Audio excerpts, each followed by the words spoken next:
বহু বছর আগের এক শান্ত গ্রামের কথা। সেখানে থাকতেন মধ্যবিত্ত কৃষক কালাম শেখ। প্রথম স্ত্রী রহিমা বিবির মৃত্যুর পর দুই মেয়ে মরিয়ম ও জয়নব ছোটবেলাতেই মায়ের স্নেহ হারায়। সংসারের দায়িত্বে কালাম শেখ দ্বিতীয় বিয়ে করেন, কিন্তু নতুন মা আসমা বিবি ছিলেন নিষ্ঠুর ও নির্দয়। কালাম শেখ কাজের জন্য বাইরে গেলে সেই সুযোগে তিনি দুই বোনের ওপর অত্যাচার করতেন। আজ কয়েকদিন পর কালাম শেখ বাড়ি ফিরছেন, আর আসমা বিবি মেয়েদের ডেকে কড়া ভাষায় শাসাতে লাগলেন। এই তোরা শোন, এদিকে আয়। আজ তোর বাপ ফিরছে, খবরদার। তার আগে যদি দেখি উঠোন ঠিকমতো ঝাড়ু দেওয়া হয়নি বা রান্নার জন্য কাঠ কাটা বাকি আছে, তাহলে হাড়গোড় ভেঙে দেব। তোরা জানিস তো, আমার মেজাজ খারাপ হলে আমি কাউকেই ছাড় দিই না। ঠিক আছে মা, আমরা এখনই সব গুছিয়ে ফেলছি, আমাদের উপর রাগ করবেন না। কিন্তু মা, আমাদের বড় খিদে পেয়েছে। কাল দুপুর থেকে পেটে কিছু পড়েনি। আজ কি এক মুঠো ভাত পাবো? কাজে ফাঁকি দিলে পেটে কিছু জুটবে না। আগে সব কাজ শেষ কর, সন্ধ্যায় দেখা যাবে। আর একটা কথা, তোর বাপ এলে যদি এসব নালিশ করিস, তবে তোদের এই গ্রাম থেকেই তাড়াবো। মনে রাখিস, এই বাড়িতে তোদের থাকার জায়গা আমার দয়াতেই আছে। ঠিক সেই মুহূর্তে বাইরে গরুর গাড়ির শব্দ শোনা গেল। কালাম শেখ বাড়ি ফিরেছেন। আসমা বিবি তড়িঘড়ি করে মুখের ভাব বদলে দরজার দিকে ছুটে গেলেন।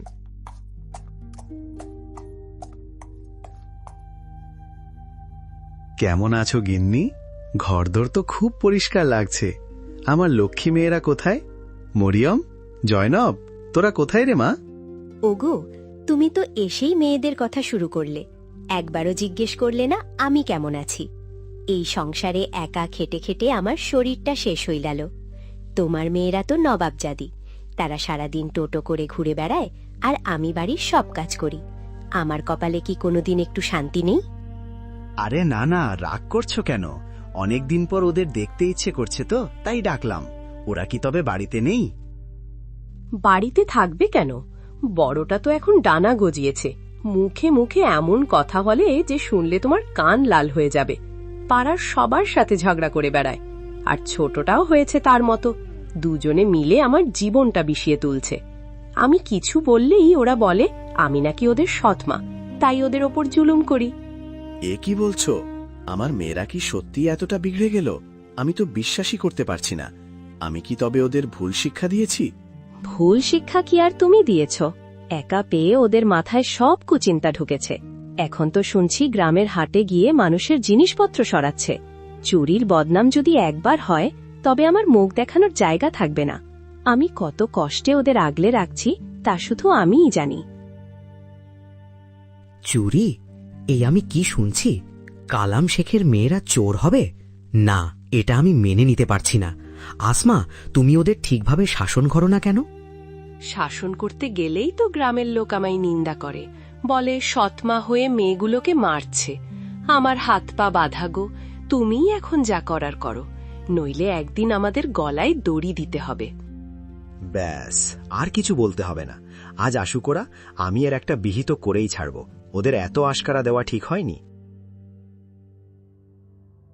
গ্রামের শেষ মাথায় একটা ধানি জমিতে মরিয়ম আর জয়নব তখন ঘাস কাটছিল। বড় বোন মরিয়ম ছোট বোনকে সান্ত্বনা দিচ্ছিল। জয়নব, আকাশ কালো হয়ে আসছে, চল বাড়ি ফিরি। আব্বা এতক্ষণে বাড়িতে পৌঁছে গেছেন নিশ্চয়ই। দেখিস, আজ আমাদের জন্য তিনি শহর থেকে ভালো কিছু আনবেন। বুবু, আমার খুব ভয় লাগছে। মা কি আব্বাকে আমাদের নামে উল্টোপাল্টা কিছু বলেছে?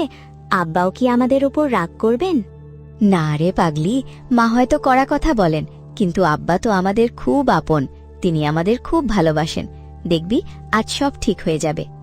কিন্তু বুবু, আমি শুনেছি মা ছাড়া এই পৃথিবীতে কেউ আপন হয় না। মা চলে গেলে বাবাও নাকি বদলে যায়। তুই ছোট তো, তাই এমন ভাবছিস। চল, আব্বার কাছে গেলেই সব ভয় কেটে যাবে। মরিয়ম জয়নবকে সাহস দিলেও মনে মনে সে নিজেও খুব চিন্তিত ছিল। তারা যখন বাড়ি পৌঁছালো, দেখল কালাম শেখ উঠোনে রাগী মুখে বসে আছেন। তাদের দেখেই তিনি গর্জে উঠলেন। কোথায় ছিলি তোরা এতক্ষণ? আমি বাড়িতে এসেছি আর তোরা বাইরে ঘুরে বেড়াচ্ছিস। কোনো আদব কায়দা কি তোদের নেই?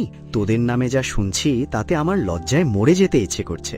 আব্বাজান, আমরা তো বাইরে খেলতে যাইনি। মা আমাদের বলেছিলেন ঘাস কেটে আনতে, তাই আমরা দূরে গিয়েছিলাম। মিথ্যে কথা বলবি না। তোর মা তো বলল সে নিজেই সব কাজ করে, আর তোরা অবাধ্য হয়ে বাইরে বাইরে ঘুরে বেড়াস। তোদের এই অবাধ্যতা আর চুরির স্বভাব আমি একদমই মেনে নেব না। দেখলে তো আমার সামনেই কিভাবেই মিথ্যে কথা বলছে। এটাই ওদের আসল রূপ। মা, আপনি এমন কেন বলছেন? আমরা তো আপনার কথা মতোই সব করেছি। আব্বাজান, বিশ্বাস করুন, আমরা কোনো ভুল কাজ করিনি। চুপ কর, তোদের কথা আর শুনতে চাই না। তোদের শাস্তি পেতেই হবে। আজ রাতে তোরা ঘরের ভেতরে আসবি না, বাইরে বারান্দায় থাকবি। আর কাল সকালে তোদের সাথে নিয়ে আমি একটু বাইরে বেরোবো, তোদের ছোট খালার বাড়ি দিয়ে আসবো, সেখানেই তোরা থাকবি। ঠিক আছে আব্বাজান, আপনি যা বলবেন আমরা তাই করব। দুই বোন ভাবল ছোট খালার বাড়ি গেলে হয়তো তাদের কষ্ট একটু কমবে, কিন্তু তারা জানতো না কালাম শেখের মনে কি চলছে। অন্ধকার রাতে খিদের জ্বালায় তারা একে অপরকে জড়িয়ে শুয়ে রইল, আর আসমা বিবি মনে মনে হাসছিল, কারণ সে কালাম শেখের মন থেকে মেয়েদের প্রতি ভালোবাসা কমাতে পেরেছে। আমার মনে হচ্ছে ওনার সন্দেহ হয়েছে। উনি কি আসলেই মেয়েদের খালার বাড়ি রেখে আসবে, নাকি আমার মন রাখার জন্য নাটক করছে? সকাল হওয়ার আগে আমাকে একটা পাকা বুদ্ধি বের করতেই হবে। ওই আপদগুলো যেন আর এই বাড়িতে ফিরে না আসে। সারা রাত দুশ্চিন্তা করার কারণে ভোরের দিকে আসমা বিবির চোখ লেগে এলো। গভীর ঘুমে সে এতটাই আচ্ছন্ন হয়ে পড়ল যে কখন সকাল হলো আর কখন কালাম শেখ মেয়েদের নিয়ে ঘর থেকে বের হওয়ার প্রস্তুতি নিল সে টেরও পেল না। এদিকে সূর্য ওঠার আগেই মরিয়ম আর জয়নব তৈরি হয়ে বাবার কাছে এসে দাঁড়ালো। আব্বাজান, আমরা দুজনেই তৈরি। খালার বাড়ি যাওয়ার জন্য আমাদের আর তর সইছে না। আমরা কি মাকে ডেকে বলে আসব যে আমরা যাচ্ছি? না না, একদম না। তোমাদের মা এখন গভীর ঘুমে আছে, তাকে জাগানো ঠিক হবে না, শরীর খারাপ হতে পারে। শোনো, আমি শহর থেকে তোমাদের জন্য নতুন কিছু কাপড় এনেছি, সেগুলো সঙ্গে নিয়ে নাও। খালার বাড়িতে কয়েকদিন থাকবে, কাজে লাগবে। ঠিক আছে আব্বাজান, আপনি যা বলবেন। সত্যি আব্বাজান, আপনি কত ভালো। চলুন, দেরি হয়ে গেলে আমরা আর পৌঁছতে পারবো না। আপনিও তো আমাদের সাথে থাকবেন, তাই না? হ্যাঁ রে মা, আমিও থাকব। চল, এখন অনেক কথা হলো, এবার রওনা দেওয়া যাক।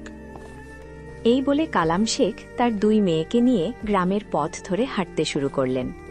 মেয়েদের মনে আনন্দ, কিন্তু বাবার মনে কি চলছে তা শুধু তিনিই জানেন। হাঁটতে হাঁটতে তারা গ্রামের বাড়িঘর পেরিয়ে অনেক দূরে চলে এলো। একসময় তারা এক ঘন জঙ্গলের পথে এসে দাঁড়ালো। চারদিকে শুধু গাছ আর গাছ, কোনো মানুষের চিহ্ন নেই। মরিয়ম চিন্তিত হয়ে বাবাকে জিজ্ঞেস করল, আব্বাজান, আমরা কোন দিকে যাচ্ছি? এদিকে তো খালার বাড়ি হওয়ার কথা নয়। আমরা তো বাড়ি থেকে অনেক দূরে এই গহীন জঙ্গলে চলে এসেছি। আমার খুব ভয় করছে আব্বা। আসলে আমরা যাচ্ছিটা কোথায়? আরে বোকা মেয়ে, তোর বাবা যখন সাথে আছে তখন ভয়ের কি আছে? আমি পথ চিনি, তবে আমি হাঁটতে হাঁটতে খুব ক্লান্ত হয়ে গেছি। তোরা এক কাজ কর, ওই যে দেখ সামনে কত বড় বড় বুনো বড়ইয়ের ঝোপ, আমি এই গাছের নিচে একটু জিরিয়ে নি। তোরা দুজন আমার জন্য ওই ঝোপ থেকে বড়ই কুড়িয়ে আন। যতক্ষণ না আমি নিজের নাম ধরে ডাকি, তোরা বড়ই কুড়াতে থাকবি, ঠিক আছে? কিন্তু আব্বাজান, বেলা ডুবে আসছে, সন্ধ্যা হতে আর বেশি বাকি নেই। যদি আমরা এখানে আর কিছুক্ষণ থাকি তবে তো রাত হয়ে যাবে। আমরা এই জঙ্গলে পথ হারিয়ে ফেলবো আব্বা। আমি আছি তো, তোদের কোনো ভয় নেই। যা বললাম তাই কর। বাবার আদেশে দুই বোন বড়ই কুড়াতে ঝোপের দিকে এগিয়ে গেল। জয়নবের মনে খটকা লাগছিল, কিন্তু বাবার কথার ওপর ভরসা করে সে চুপ থাকল। মেয়েরা চোখের আড়াল হতেই কালাম শেখ নিজের হাতের লাঠিটা শক্ত মাটিতে পুঁতে দিলেন এবং নিজের মাথার পাগড়িটা খুলে সেই লাঠির ওপর পরিয়ে দিলেন। দূর থেকে দেখলে মনে হবে কেউ দাঁড়িয়ে আছে। তারপর তিনি এদিক ওদিক তাকাতে লাগলেন। হঠাৎ গাছের ডালে একটা বড় বানর দেখতে পেলেন। বাহ, দারুণ সুযোগ! এই বানরটাকেই কাজে লাগাতে হবে। বানরের প্রিয় খাবার কলা, ওটা দিলেই কাজ হবে। কালাম শেখ তার ঝোলা থেকে কিছু কলা বের করে লাঠির উপর রাখা পাগড়িটার নিচে রাখলেন এবং বানরটিকে ইশারা করলেন। বানরটি লোভে পড়ে নিচে নেমে এলো এবং পাগড়ি পরা লাঠির পাশে বসে কলা খেতে লাগলো। কালাম শেখ পা টিপে টিপে বাড়ির পথের দিকে উল্টো দৌড় দিলেন। ওদিকে বানরটা কলা খাচ্ছিল আর মাঝে মাঝে অদ্ভুত আওয়াজ করছিল, যা দূর থেকে মানুষের গলার মতো শোনাচ্ছিল। কুড়াও মেয়েরা, বাপ দাঁড়িয়ে আছে। কুড়াও মেয়েরা, বাপ দাঁড়িয়ে আছে।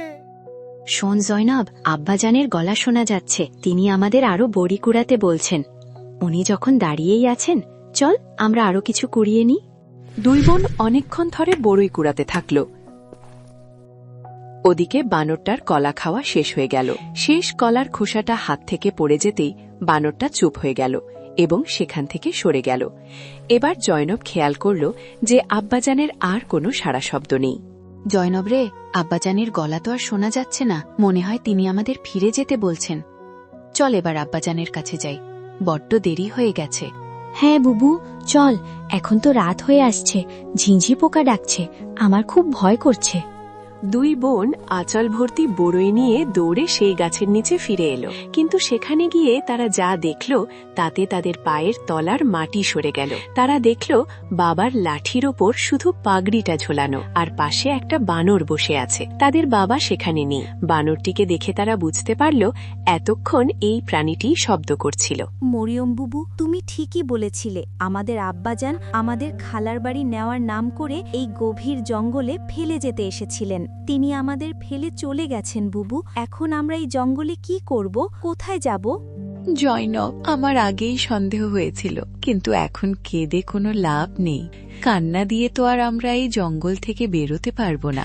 এখন আমাদের নিজেদেরই একে অপরকে বাঁচাতে হবে। চল রাত কাটানোর জন্য কোনো নিরাপদ জায়গা খুঁজি। কোনো রাজপুত্র ঘোড়ায় চড়ে আমাদের বাঁচাতে আসবে না, আমাদেরই পথ খুঁজে নিতে হবে। दोनों बहनें अंधेरे में एक दूसरे का हाथ पकड़कर चलने लगीं। হাঁটতে হাঁটতে তারা জঙ্গলের ভেতরে একটি পুরনো ভাঙাচোরা কুড়ে ঘরের সামনে এসে দাঁড়ালো। ঘরটি দেখে তারা অবাক হলো। আরে দেখ জয়নব, এখানে একটা মাটির চুলাও আছে। মনে হয় এখানে কেউ থাকে বা আগে থাকতো। চল ভেতরে গিয়ে দেখি। না বুবু, এভাবে অচেনা ঘরে ঢোকা ঠিক হবে না। যদি ভেতরে কোনো বিপদ থাকে, আমার খুব ভয় লাগছে। কিন্তু জয়নব, তুই বল, আমরা কি এই খোলা জঙ্গলে বাঘ ভাল্লুকের মুখে রাত কাটাবো? তার চেয়ে এই ঘরটা অনেক নিরাপদ। চল না, সাহস করে ভেতরে গিয়ে দেখি। হয়তো ওপরওয়ালা আমাদের জন্য কোনো ছাদ জুটিয়ে রেখেছেন। যদি থাকার জন্য কিছু না পাই, তবে বাইরের হিংস্র জানোয়াররা আমাদের ছিঁড়ে খেয়ে ফেলবে। তুমি ঠিকই বলেছ বুবু, ভয় তো খুব লাগছে, কিন্তু একটু ঝুঁকি তো নিতেই হবে, নইলে আমরা সারা রাত এই অন্ধকার জঙ্গলেই ঘুরপাক খাবো। চল বুবু, সাহস করে গিয়ে দেখেই নি, হয়তো ভেতরে আমরা কোনো আশ্রয় পেয়ে যাব। এই বলে দুই বোন সাহস সঞ্চয় করে কুড়ে ঘরটির ভেতরে ঢুকল। ভেতরে ঢুকে তারা দেখল ঘরটি সম্পূর্ণ খালি, কেউ নেই। তবে এক কোণে কিছু খড় বিছানো আছে। এটা দেখে তারা স্বস্তির নিঃশ্বাস ফেলল। সেই রাতে তারা ওই কুড়ে ঘরেই একে অপরকে জড়িয়ে ধরে ঘুমালো। এভাবেই সময় কেটে যেতে লাগল। দুই বোন জঙ্গল থেকে ফল সংগ্রহ করত, সেই ফল বাজারে নিয়ে গিয়ে বিক্রি করত। যা আয় হতো তা দিয়ে নিজেদের দরকারি জিনিস কিনত, আর রাত হলেই কুড়ে ঘরে ফিরে আসত। সাদামাটা হলেও তাদের জীবন শান্তিতে চলছিল।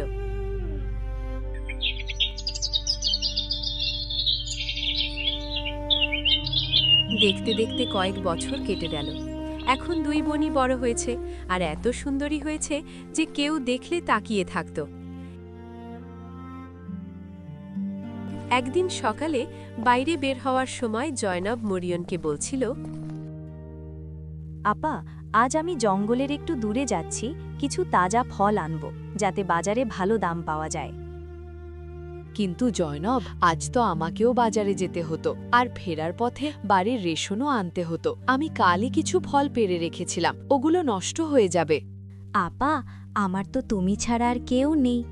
যখন আমি বাড়ি এসে তোমাকে ঘরে পাই না, তখন বুকটা কেঁপে ওঠে, খুব ভয় লাগে।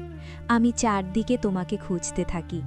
ভাবতেই পারি না, যদি একদিন তোমাকে হারাই, আমি একা কিভাবে বাঁচব। আরে পাগলি, এমন কথা ভাবিস কেন? আমারও তো তুই ছাড়া আর কেউ নেই। আমি তোকে ছেড়ে কোথাও যাব বলতো? আর যদি কখনো দূরে যেতেও হয়, তোকে বলেই যাব, কথা দিলাম। কিন্তু যদি কখনো এমন হয়, আমি তোর জন্য কিছু চিহ্ন রেখে যাব, এমন চিহ্ন যা আমাকে তোর কাছে পৌঁছে দেবে। যাক, এসব কথা পরে হবে, ঠিক আছে? এখন তুই কালকের জন্য ফল পেড়ে নিয়ে আয়, ঠিক আছে? এই কথা বলে জাইনাব ফলের ঝুড়ি নিয়ে জঙ্গলের ভেতরের দিকে রওনা হলো। তারা দুই বোন এত সুন্দরী ছিল যে যখন সে বাইরে বের হতো তখন একটা চাদর দিয়ে নিজের মুখ ঢেকে রাখত, যাতে কেউ তার দিকে ভুল নজরে না তাকায়। সেদিন ভাগ্যের খেলায় সেই রাজ্যের বাদশা জঙ্গলে শিকারে বের হয়েছিলেন।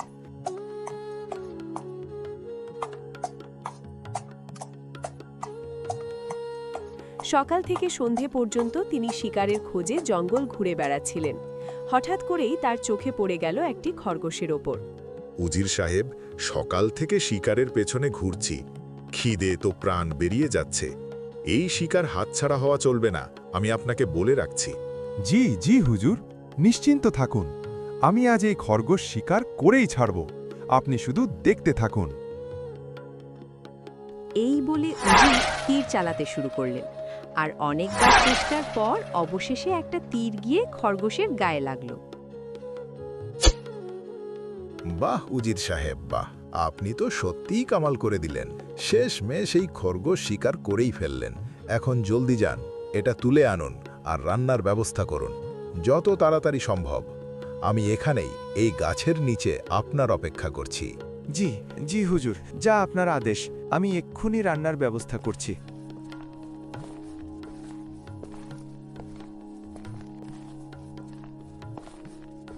উজির আর দেরি না করে খরগোশটা তুলে নিলেন। তারপর আগুন জ্বালানোর জন্য জঙ্গলের ভেতরে খুঁজতে লাগলেন। এখানে জঙ্গলে আগুন কোথা থেকে পাবো? কোথা থেকে রাঁধবো আমি এই খরগোশ? এ তো অসম্ভব। তখনই উজির দেখলেন যে এক কুঁড়ে ঘরের বাঁশ থেকে ধোঁয়া বেরোচ্ছে। তিনি কাছে গিয়ে দেখলেন এক সুন্দরী তরুণী সেখানে একা বসে রান্না করছে। আরে, এত সুন্দরী মেয়ে আর জঙ্গলে, মনে হচ্ছে রান্না করছে। চলো, খরগোশটাও এখানেই রেঁধে নি। কিন্তু এই মেয়ে জঙ্গলে এখানে একা কি করছে? ও কি এখানেই থাকে? চলো গিয়ে ওকেই জিজ্ঞেস করি।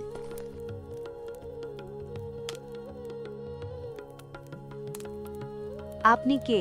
এখানে কি করছেন? আর আমাকে এভাবে চুপচাপ দেখছিলেন কেন? এগোবেন না, নইলে আমি আপনাকে টুকরো টুকরো করে ফেলবো। এটা সাবধান বাণী নয়, মনে রাখবেন। আপনি আমাকে ভুল বুঝছেন, আমি এখানে আপনার ক্ষতি করতে আসিনি। আসলে ব্যাপারটা হলো, আমি একটা খরগোশ শিকার করেছি, তো ওটা রান্না করার জন্য আমার আগুন দরকার ছিল, তাই এখানে চলে এসেছি। আচ্ছা ঠিক আছে, আপনি রেঁধে নিন এবং রেঁধে জলদি এখান থেকে চলে যান। মরিয়ম এতটাই সুন্দরী ছিল যে উজির যখন খরগোশটা চুলায় চড়ালেন তখন তার মনোযোগ তার সৌন্দর্যে হারিয়ে গেল। এতটাই মগ্ন হয়ে পড়লেন যে খরগোশটা পুড়ে কয়লা হয়ে গেল, আর তিনি কিছুই টের পেলেন না। হ্যাঁ, এটা তো সব পুড়ে গেছে। আপনার মনোযোগ কোথায়? এখন এই পোড়া খরগোশ তুলুন আর এখান থেকে যান। হায়, এ কি হয়ে গেল? আজ তো বাদশা নামদার আমাকে মেরেই ফেলবেন। দেখুন, যান এখান থেকে। আপনি ইচ্ছে করেই নিজের খরগোশ পুড়িয়েছেন যাতে আমি আপনাকে কিছু খেতে দিই আর এখানে থাকতে বলি, কিন্তু এমন হবে না। আপনি এখান থেকে যান, নইলে আমি আমার কুড়াল নিয়ে আসব।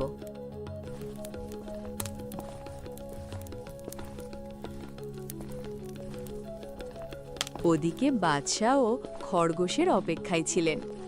উজিরকে ফিরতে দেখে তিনি বললেন, উজির সাহেব, একটা খরগোশ রান্না করতে এত দেরি হলো কেন? আমার খুব খিদে পেয়েছে। খরগোশ কোথায়? উজির হাঁটু গেড়ে বসে কাঁপতে কাঁপতে বললেন, হুজুর, আমাকে মাফ করে দিন, এটা ইচ্ছে করে হয়নি। জেনে বা অজান্তে আমার ভুল হয়ে গেছে। সে এত সুন্দরী ছিল যে তাকে দেখে আমি সবকিছু ভুলে গিয়েছিলাম।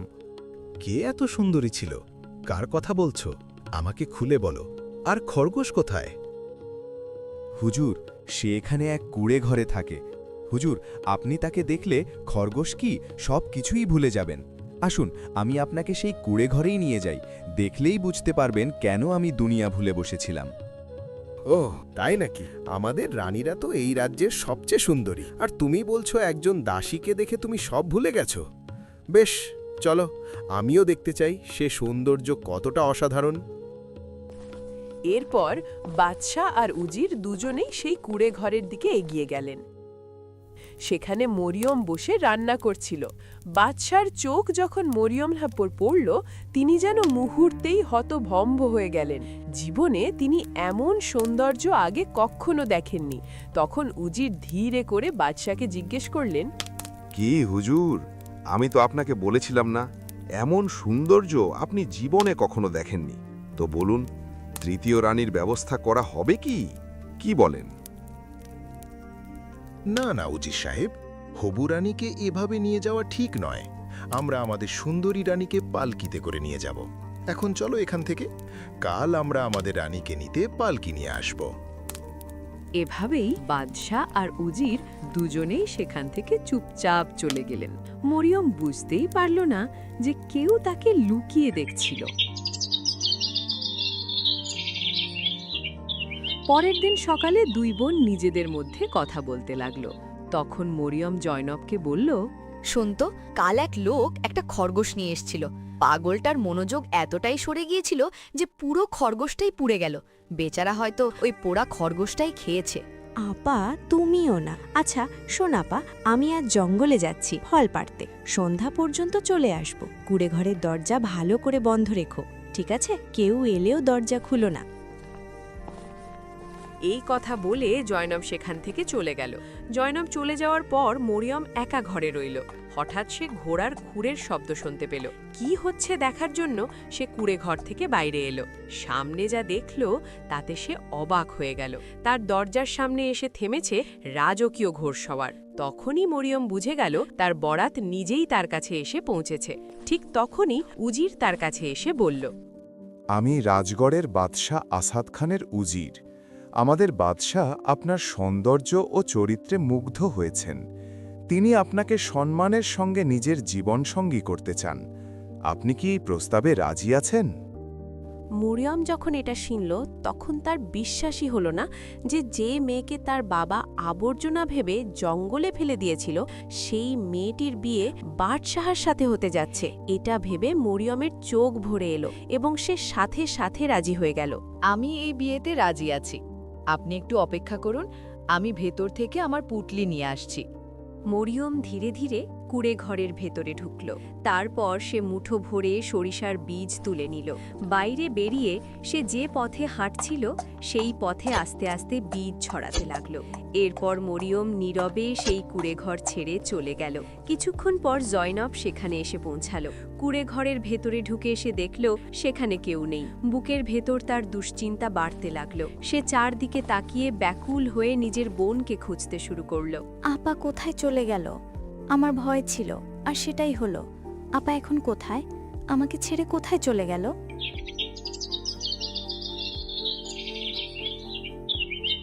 এভাবে মরিয়ম চলে যাওয়ার পর দুদিন কেটে গেল। মহলের জাঁকজমকের ভেতরে সে নিজের বোনের কথা ভুলতে লাগল।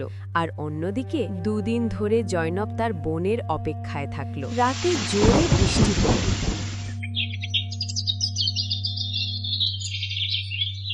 কিন্তু সকালে উঠে সে দেখল মাটির ওপর সরিষা গাছের এক লম্বা সারি তৈরি হয়েছে। তা দেখে সে বুঝে গেল